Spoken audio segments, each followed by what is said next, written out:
All right, it is 9:16, so we will go ahead and get started. I am Leslie Walker.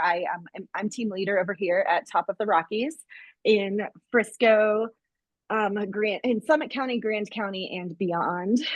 I think it's just easier to say it like that. And I call myself Director of Relationships and Growth. And sometimes Jamie Callahan also says sunshine and happiness. So thank you so much, everybody, for joining us this morning. Russ is at Regional Director meetings in Austin, and he'll be back with us next week. We're going to go ahead and get started. There we go. So we're going to start out with Shout from the Summit. We have 3 people at least who can tell us something good that's happened in their week, business, personal, otherwise. I can. Awesome. Thanks, Carrie. Yeah, you bet. I don't think Brenda's on, but her and I have had some, let's just say, challenging transactions over the past couple of months. And I just appreciate her professionalism and her positive attitude. It's always so nice to work with her because I know that even though we're going to experience tough things in our business, her and I are always going to have that really great relationship where we can work together in a positive way. So she's amazing. Awesome. I love to hear that. And I just saw that the 2 of you closed a deal together just within the last week or 2, right? Yes, we have several going right now. Awesome. Harry, I am on, and I love that you said such nice words. Thank you. Oh, you're welcome. You're the best. Great to work with our friends and people we trust. Thanks for sharing, Carrie. Can I have at least 2 others? I don't think he's on, but Ryan Doobie backed me up while I was out of town and showed a luxury client of mine several properties. And yeah, so grateful for the teamwork. Awesome. Glad to have Ryan back after his adventure. Thanks, Katie. One more?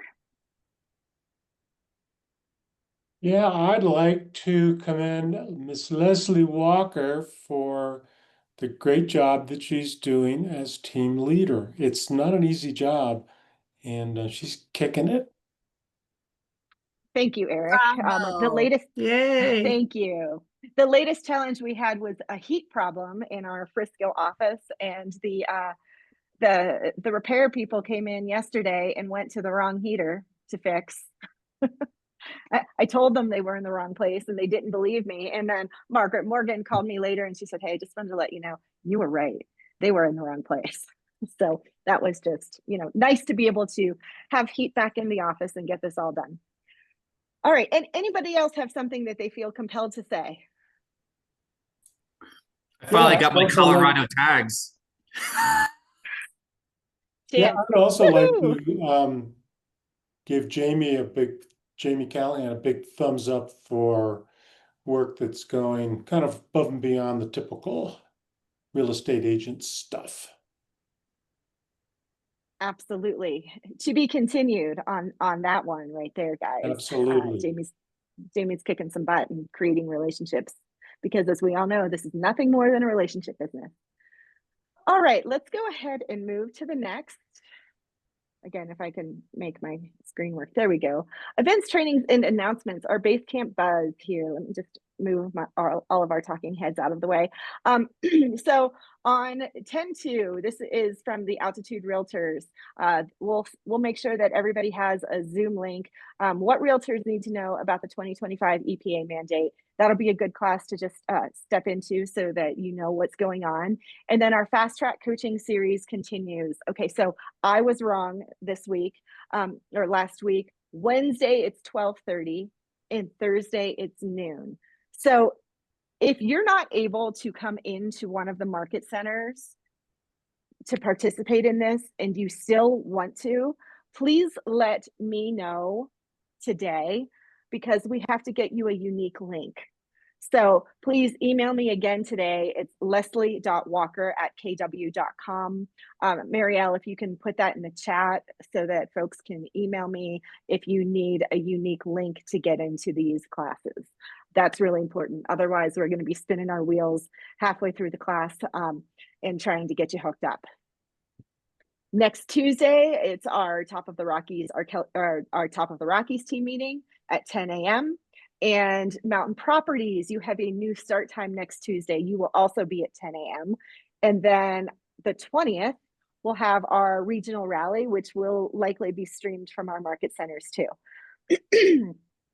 If you've been participating in any of the growth calls, well, probably most of you aren't because most of it's for leadership. But if you have been, you've been hearing a lot of talk about business planning clinics, or if you were at Rocky Mountain Summit, business planning clinics, or, you know, it's kind of the buzzword for this time of year, so that everybody can prep and make sure you're ready for 2026. Because I mean, tomorrow is October and we're already going to be talking about next year. Everything that you're doing today and tomorrow probably won't come to fruition until January. So planning your business now for next year is important. So 1022, the region is hosting a business planning clinic with Leslie Peters down in Denver. Your MCAs should be sending some more information out about that too. Let's make sure that we get as many of our mountain people up there as possible. I mean, I know that like we live in this beautiful mountain island, but it's not a huge trek down there, and it's well worth the investment. All right, market stats and office performance, guys. I've got, oops, sorry. I have mountain properties here first. So we are, you know, we're on the board, which is really important. You know, Slifer, of course, is leading the pack. Berkshire Hathaway is up there. Sotheby's is up there. Compass is up there. Interesting thing about most of those brands, except for Slifer, I believe, they all could potentially be underneath the same umbrella by the end of 2026, depending if justice departments and monopolies permit the Compass and Anywhere, I believe, merger to go through. So pay attention to that and your Coldwell Banker friends. You know, we talk about in our mountain communities that often Coldwell Banker recruits by saying they're not Compass. So now they are. That was mentioned yesterday on the growth call, that the leadership heard that from us at Rocky Mountain Summit. So there could be some opportunities to, you know, to boost your market share and profit share if you have friends and colleagues that are in those businesses that want to make sure they have some security over the next couple of years. Keller Williams, here we go though. We're in the last 12 months, you know, it appears that we have been growing a little bit more, buy side and list side. Keep up the effort there. Summit County, we are also here on the screen a little bit further back here. No, we're not. We're number 4 right now. So number 5 in number 5 in Eagle County, and number 4 within top of the Rockies. So let's just make sure that we're continuing our, you know, our lead generation efforts, because people are still moving and changing jobs and getting married and, you know, downsizing and upsizing, having babies, all of the things. So even though this is a tough real estate market, things are still moving, albeit a little bit slower than in the past. All right, bumping back over here, we have this slide just talking a little bit more about that fast track coaching series. We did already talk about that. Make sure you let me know if you need that unique link. Just checking my time to make sure that we're on track for when Krista gets in here too. Marielle, do we have the slide for our closings, cappers, and contributors? No. If not, we can come back. Okay, we can come back. It's new listing. Oh, so new listings this time. Okay, so sorry guys. All right, Estes Park. Congrats, Aaron Bush, for getting a new listing here. Aaron is one of our newest agents that, you know, joined our team over there. JC Cavalera has a new listing in Grand Lake, 104 Overlook Drive, and Laura Carden has one 535 Straight Creek Drive, number 104 in Dillon. Vail, a few of your new listings include one by Brooke Gagnon, 61 New York Mountain Road in Eagle for almost $8 million. Laura Lynn has 1200 Deer Boulevard, Unit A in Eagle Vale for just under 2.5. And Daniela Demilac, you have 127 Jules Drive, C101, Gypsum, Colorado for $549,000. So if you have buyers who would be interested in any of these properties, connect with these agents, please. And I moved really fast. Does anybody have anything that they want to mention about what they feel is going on in their market right now? Well, I just saw in the Wall Street Journal this morning that August sales were up more than they expected them to be. So we'll see what September's look like, but I don't think it's as doom and gloom as a lot of people think.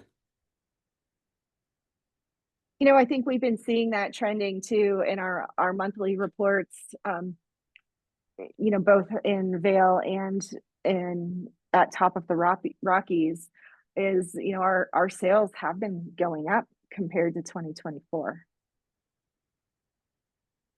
Of course, we all know that we're in more of that buyer's market right now.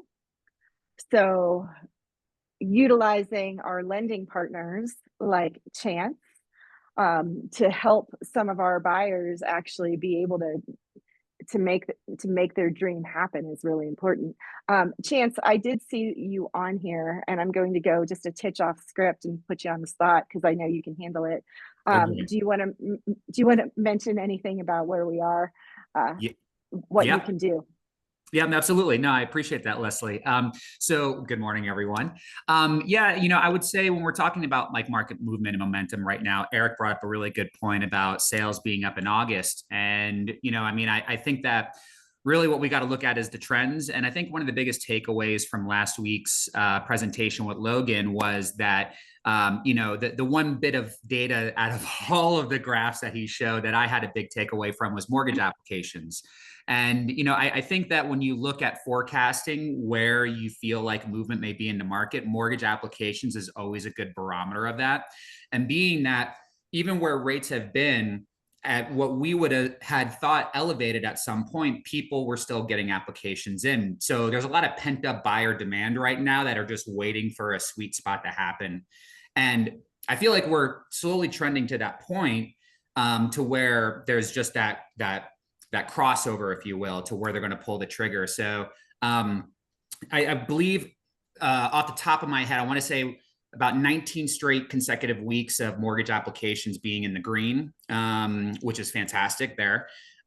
So just understand and know that that's something to look forward to. Now, as far as where rates are moving right now, that's a little bit of a sticky point, right? So we saw the Fed cut their rate the other last week, and we actually saw rates kind of uptick, right? So there's still a lot of things that we're waiting for data-wise to come through. That's going to make things maybe a little bit more palatable for those rates to start dancing down a little bit more to the area that we need it to. That sweet spot, and Logan even talked about this too, is that 6%. You get to that 6% rate, you're going to start seeing a lot of things pick up. So how can we get there now, right? I think that leveraging concessions is a strong point that is still very applicable, and driving that rate down through the means of the concessions is such a big needle mover for a lot of the buyers, right? So just kind of keep that into consideration there. I know it's probably been like a little bit of a broken record in that sense there, but I would say that those are strong tactical ways that you can go about making affordability still in a picture for buyers. Awesome. Thanks, Chance. Appreciate that. Krista just popped in. So without further ado, I will let her take it away.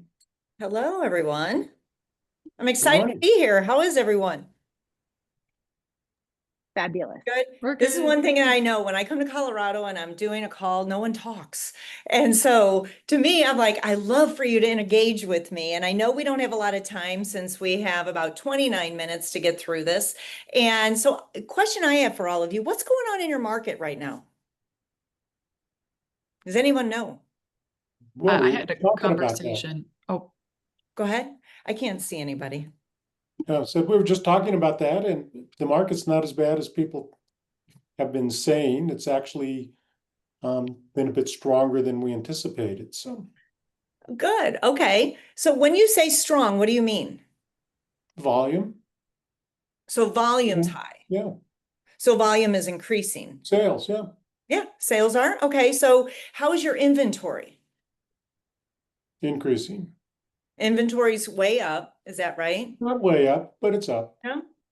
Depends on which market. We got about Yeah, 15. well, different right, I markets. understand. Well, across the board, it's showing that we're up about 40% in inventory nationwide. So that's why I'd like to get the feel on what's going on in your market. And I apologize, but I don't know who's talking, so I would say your name. Yeah, this is Eric. It's Eric. I've been the one battling. Eric. Hi, Eric. So what I've heard is, and you can correct me if I'm wrong, it's inventory is up, houses are sitting longer, sales are flat or slightly down, and days on market is up. Does that sound about right? Yes. Close? Close. Okay. Okay. So I don't know if anybody let you know what I was coming here to talk about today, but it is sabotage. Behaviors that we do that in shifts like this, even top salespeople slip into something called sabotage. Has everyone heard those words, self-sabotage, before? Yes. All right. So we procrastinate, we just perfectionism, overthinking, and avoidance.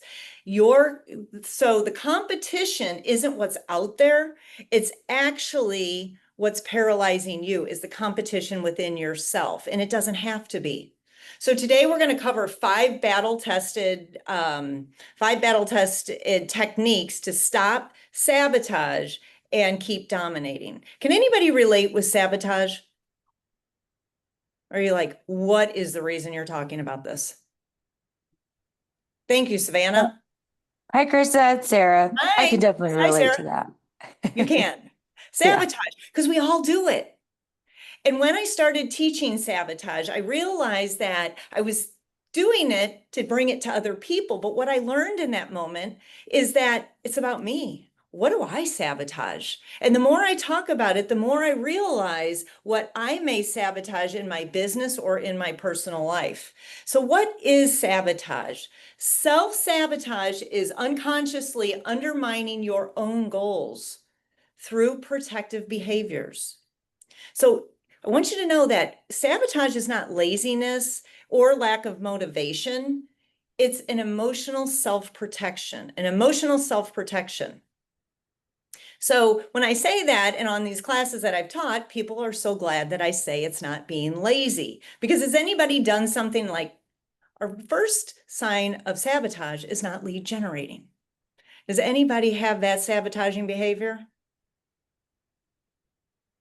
Yes, we all do, because it's all something, whether we sabotage in life, in business, wherever it may be, at some time we are sabotaging in our life. So the most common forms of sabotage in top real estate professionals is procrastination. They delay prospecting calls or follow-ups because we know that the fortune's in the follow-up. So when we know we need to do that most, we sabotage and we don't do it. And so you may have heard Gary say that on stage at Mega Camp, that we know that people that are not lead generating, it could be a fear. And if it's a fear, that's something that is an awareness, along with same as self-sabotage. If I'm not lead generating, I'm sabotaging my business. The second one is perfectionism. Do I have any perfectionists in here? Oh, come on, we're real estate agents. All right. Yes, for sure. Yes, we all do it. And it's sometimes, but what we know about perfectionism, it is, uh-oh, did you guys leave me? No. Oh, hold on. Okay, I'm back. All right, so what we know about perfectionism is it's endlessly tweaking presentations or getting them in front of the client. So I've got to fix that. I've got to fix that. And what we know about perfectionism is it can be genetically dispositioned, that it came from somewhere down your genetic line. I'm not going to go down there. Yet, it could also be from past experiences. What did I do in my past that's living in the limbic system of the brain, which is your emotional part of your brain, that is keeping you from sending that email, that is calling that follow-up person that said, yes, I'm ready to list in the next 6 months. And then you never follow up because you think they're going to call you. It is a form of sabotage. The next one is avoidance. We avoid doing what we need to do, skipping the difficult pricing conversations. If you're in a high inventory market, do you need to have those difficult conversations with your clients? Yeah. Yes. Are we setting ourselves up for success when we take that listing? Are we letting them know that we need to maybe reduce if we don't get an offer in so many days? We're going to have a price reduction. Do we write it into the contract before we even list it? If we don't get an offer by this day, are we going to put it into listing presentation? It is avoidance, which is also a part of sabotaging your business. Staying in your comfort zones. How many of you love getting up in the morning, staying in your pajamas and getting on Zoom and taking all your classes and not going anywhere? Your comfort zone is a form of sabotage, using strategies that worked in hot markets, but they don't fit this one. So I'm going to stay in my comfort zone. How come this worked about 5 years ago and it's not working today? Has anybody seen that in your market? Well, before I could just hold an open house and I could sell 5 houses. Now, you guys have not seen that market before? I think No. a lot of us probably got a little Yeah. lazy from COVID. Okay. You get a little lazy from it. Yes, because what happened in 2020 when people thought, oh my gosh, the sky's falling, the real estate market's going to go whoop. And what did it do? It did the opposite. It went up. And so we got comfortable because that now became our comfort zone. And now that we're in an inventory that's up, houses are sitting longer, sales are flat, and days on market are up, we think that it should be the way it was then. But now it means we need to do more of our hard work, and we know that, but yet we fail to do it. So sabotage is basically, I know what I need to do, but I don't do it. So every sabotaging behavior that you have is, hello, Eric, you just popped up on my screen. Every sabotaging behavior that you have has a hidden purpose, So procrastinating on prospecting. Does anyone do that? No one. Of course. Yes. Yes. Avoiding rejection. That's the reason that people do it, is they want to avoid rejection. Protecting their ego. Hearing no is tough in this market. I was so used to yes, and now I'm getting a no. How many of you do dialogue practice? A lot of you. And at the end result, when you do get through the dialogue practice, what do we say at the last point? Are you supposed to end on a yes or a no? Yes, you're supposed to end on a yes, because we don't get used to people saying yes, we get used to people saying no. So if you're used to hearing it, what keeps you from going out and talking to more people that you can earn the yes? The next one is perfectionism with marketing. Does anybody have that issue? Perfectionism. Now, you probably all have assistants or somebody that does your marketing, but does everything have to be perfect?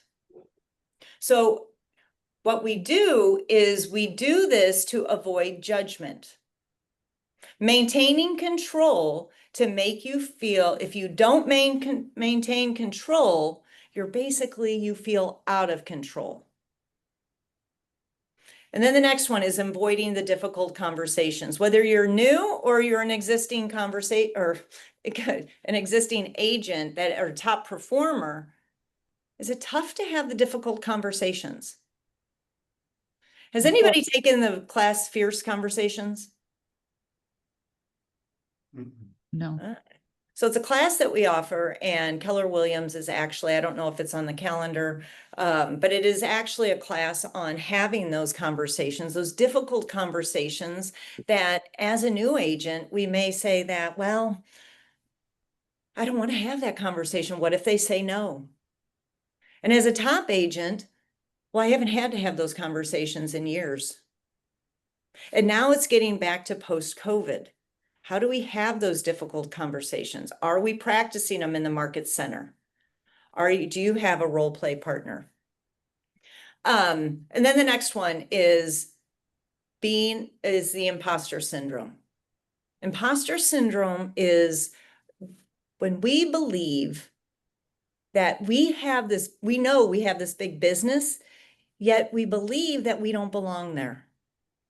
And this keeps us from growing. It keeps us in us staying small. Has anybody heard of the imposter syndrome? Yes. Yeah. Yep. Does anybody have it? Probably. Probably, because 90% of high performers have had imposter syndrome at some time. And it's a form of sabotage. What, am I an imposter? No, I am a $100 million producer. Well, wait a minute. Am I a $100 million producer? Or did the market make me a $100 million producer when in actuality, I may only be a $25 million producer? Something to think about. Did the activities warrant that behavior of 100 million, or was it the market that took you there? And this is a reason why we see imposter syndrome show up. But if you're truly a $100 million producer, imposter syndrome is just part of your sabotaging behavior. Any questions so far? Is this helpful? I think the perfectionism one really is the one that spoke to me. This is Carrie. Hi, Carrie. Brenda will laugh at this. I sent out a mailer once and I did not put enough postage on it. So everyone who got their mailer had to pay like 4 cents to get their piece of mail from me. And I think that was such a scarring experience that it created like so much anxiety about sending out mailers. And so I can definitely relate to that feeling. That, you didn't fail, you learned. Yes. That is a great story. Thank you for sharing that. And did you call the people and ask them, can I pay you the 4 cents for your postage? It would be a great follow-up. Right. I know. They remembered it. They were like, oh yeah, that was the one I had to pay 4 cents for. Thanks a lot. They're never going to forget you. Right. Anyone else? Krista, you point out something really interesting. The $100 million producer analogy that you gave, was it the activities or was it the market that drove that? Are you really truly maybe a $25 million producer? And I think it just, brings to the reminder that this is a skills-based market that we're in right now. And skill set is really going to be what separates you from everyone else versus before, where it was just, oh, I got 10 people behind this other one that are ready to buy a place, so it's just a more volume driven sort of matter versus now where, we got to focus on our skill set. Yeah, exactly. So focusing on that skill set. And I think that sometimes is, if we get stuck in our comfort zone and we say, well, my skill has always been great, or I've mastered real estate. And think of like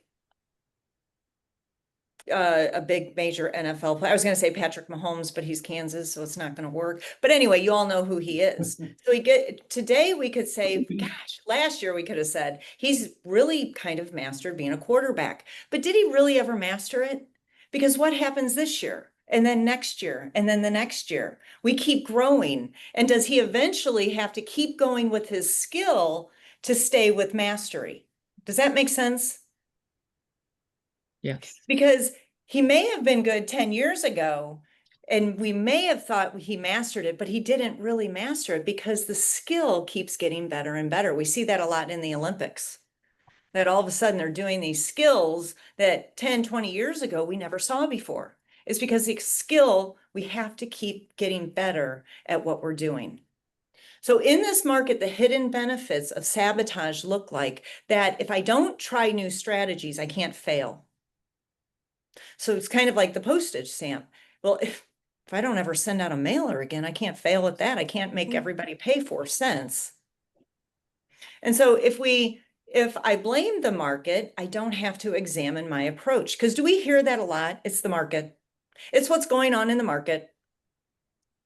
And it's not. What? I said all the time. All the time. But are there others that are thriving in this market? There are. Yes. Yes, good.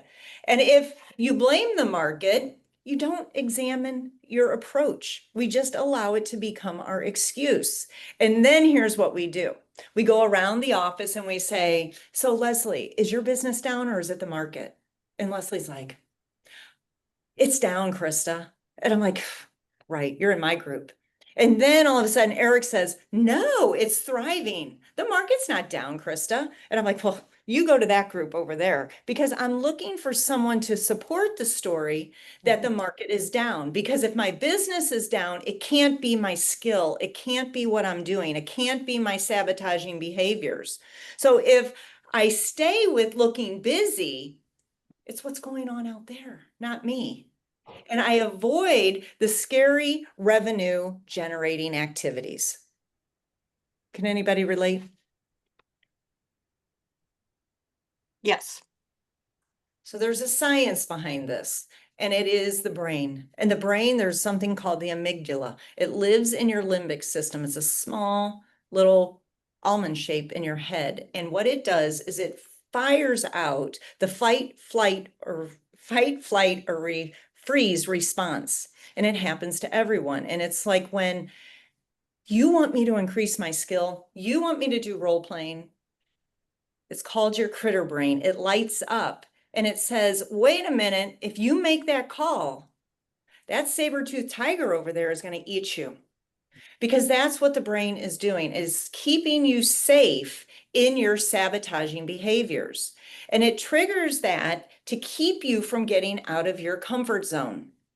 But what we have is a part of our brain, which is called the neocortex, and that's our thinking part of the brain. And it can override that part that is allowing that sabotaging behavior. And in shifting markets, the brain wants to interrupt your thought process so you don't move forward. And that's that critter brain, the brain stem to the amygdala. And so we have to tell ourselves that it's a shifting market. I need to think differently. So we can change our sabotaging behaviors by using the neocortex, the thinking part, to rationally think that I'm not going to get eaten by a saber-toothed tiger if I make this call. I know that sounds kind of aggressive, but that's exactly what the brain is doing. Any questions? Any thoughts? I think All right, so good. Go ahead. athletes experience this. They, like when you're training at a very high level, that's part of your training is visualizing your success, because the brain doesn't really know the difference between real and perceived.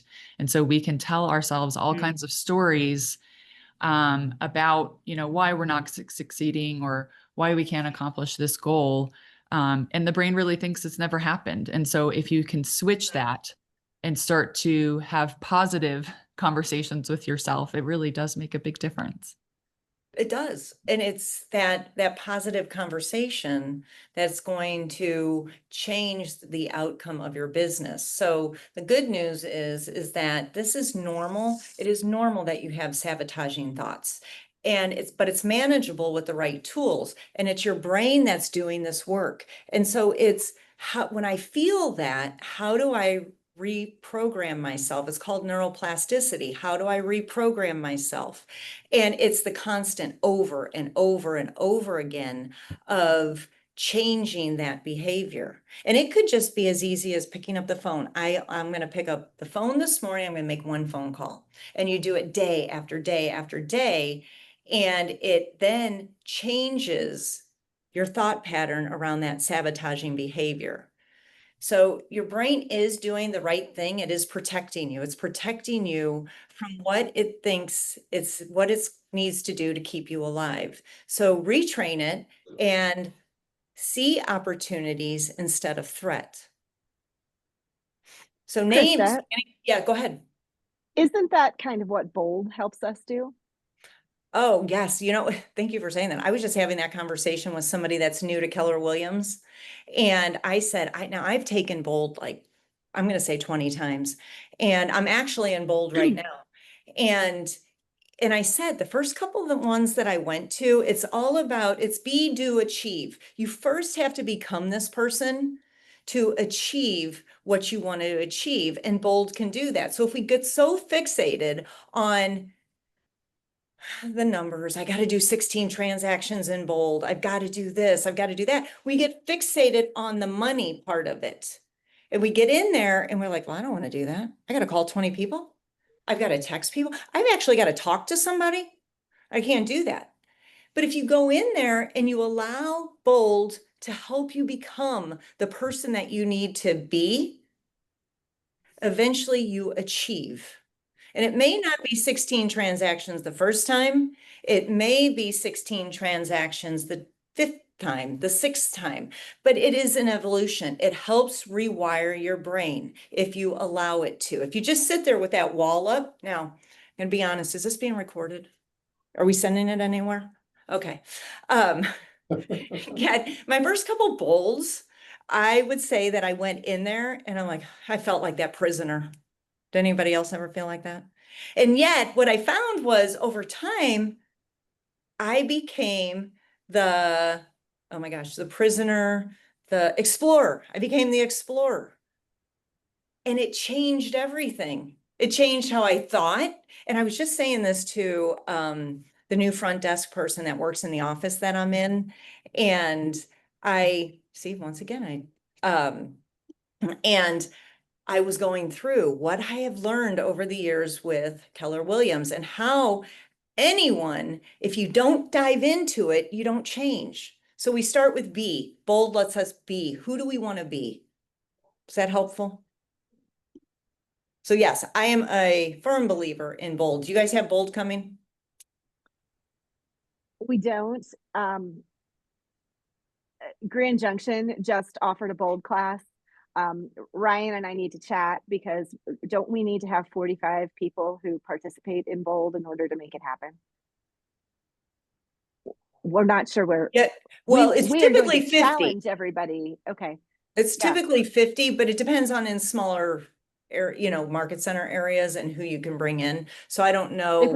If we can figure out that number, then we will bring bold. Yeah, I So let's chat. honestly, I'm going to tell you, it's probably 50 that you have to Mhm. have. All right. So I'm going to give you a couple techniques to use because I know we don't have a lot of time and of how you can change your sabotaging behavior. So the first one is an awareness. We know this. We've all heard it. Awareness is the first step to change. So name your sabotaging behavior. And here's the other thing. If there's somebody that teaches us, teach it in the market center, teach it places, because then you learn so much about yourself. Because if you're on the ALC, are you teaching in the market center? If you're not on the ALC and you want to teach in the market center and you have something to share, what do you do when you teach? You learn. You learn. And it changes your business. And then all of a sudden you're teaching a class and you're like, aha, woohoo, I had my own. And my aha was that, shoot, I need to do that. And that's what's great about teaching. Your business will grow to the extent that you grow. So what are you feeding into your head? So here's the process. So track your business. So the sabotage hides in the busy work. Remember that. You feel productive, but you're avoiding the activities that actually generate revenue. We avoid them. We mistake movement for achievement. So start with your awareness audit. Track your time for 1 full week. 1 full week. That's it. Can everybody do that? And then label it lead gen, client service, admin, avoidance. Yep, you put avoidance on there. I avoided it. I went and I drank coffee 15 times today to avoid making 1 phone call. And spot your patterns because we are all creatures of habit and patterns. And this was a statistic that I heard, you may all know it, 45% of who we are today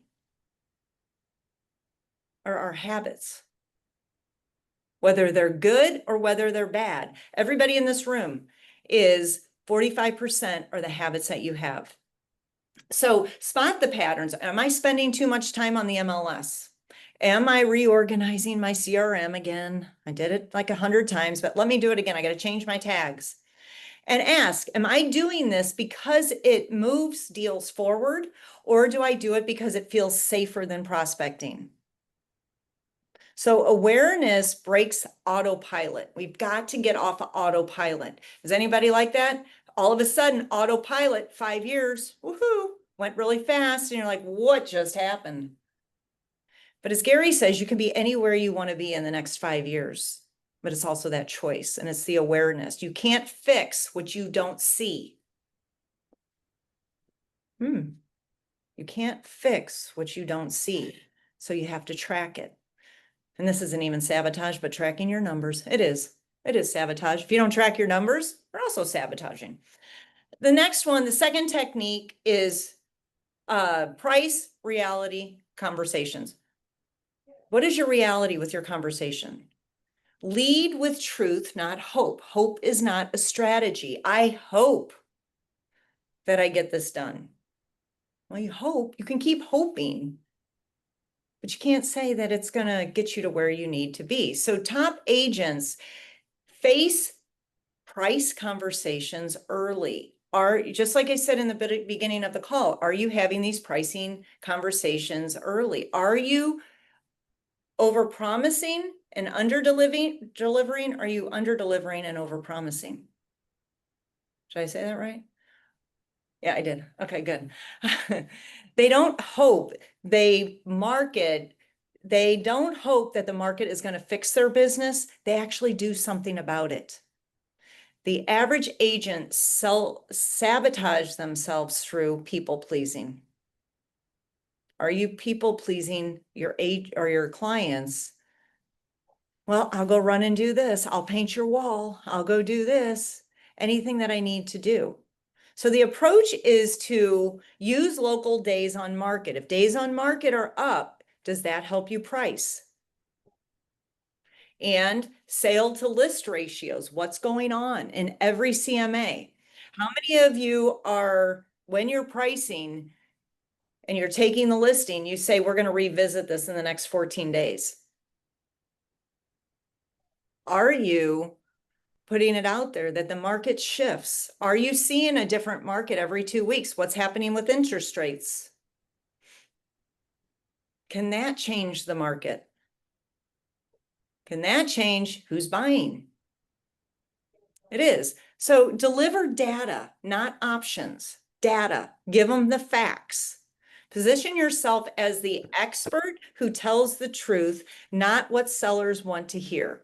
And I know we have those agents because we're having 1 out of 7 mutual releases. Hey, just fix 50 things. Oh, come on. Now, you may do that, but know that be the professional. They are not hiring a non-professional. They're hiring you to guide them. This avoids sabotage patterns of people pleasing. So we use this to sabotage our business because it helps us feel safe and it keeps stale listings. And what it's going to do is keep your listings stale and it's going to affect your reputation. That's what stagnant listings do. So tough conversations early, faster sales with more referrals. We all want more referrals, right? And I have 1 minute to get this in. The third technique is time block and execute lead generation first. 20 conversations before noon. Now, some of your businesses may be at the point where you don't need 20 conversations a day. I don't know. Yet, if you're a new person, 20 conversations should be the standard. And so when inventory rises and sales slow, the salesperson with the deepest pipeline wins. What does your pipeline look like? Does your coach get on the call and say, show me your pipeline? Who's inspecting your pipeline with buyers and sellers? So here's where sabotage shows up. You'll find 1,000 reasons not to prospect. So what we're going to do is to fix this behavior, we're going to time block. At least 20 real conversations a day in the morning. Get it done. What is the reason we do it in the morning? I see you, Marla. You were saying something. Did you say energy's highest? No, I said get it out of the way. Get it out of the way. Put the Right. big rocks in first. And does lead generation have to be that you call people? Could you go to the grocery store and lead generate? You can. There's people everywhere. And since COVID, people want to stay in their house. So get in front of people. And so time block, have that non-negotiable rule. Make sure that your number is non-negotiable. And then consistent. Learn to be consistent because consistency compounds. And I have more, but I know I'm 1 minute over and I see people leaving. So was this helpful today? Yes, This it was is great. very helpful. Yes. All right. Nice. Good. Very All right. helpful. Thank you, Well, I Krista. appreciate you having me and I look forward to the next time. Thank you. And Thank you top so of the much. Rockies. Thanks, Krista. Krista's link is on our Friday Focus email. So if you would like more from Krista and would like some one-on-one conversations, please get on our Friday Focus email and schedule with Krista. Yeah, I need She to would change love my to Calendly, talk. so I will Yeah. have more time. So if you get on there and you have to book 5 weeks out, Monica. I'll Yeah. change it. Yeah, I know. I think we got that changed. Awesome. Okay. Okay. Great stuff. All right. Thanks, Okay, everyone. Thanks for Bye-bye. being here, Krista. Everybody, Thanks. thank you so much. Giving you back the rest of our day. We'll see you next week. And I believe Brendan Bartik is our guest. So we shall see you soon. Have a good week. Go sell some real estate.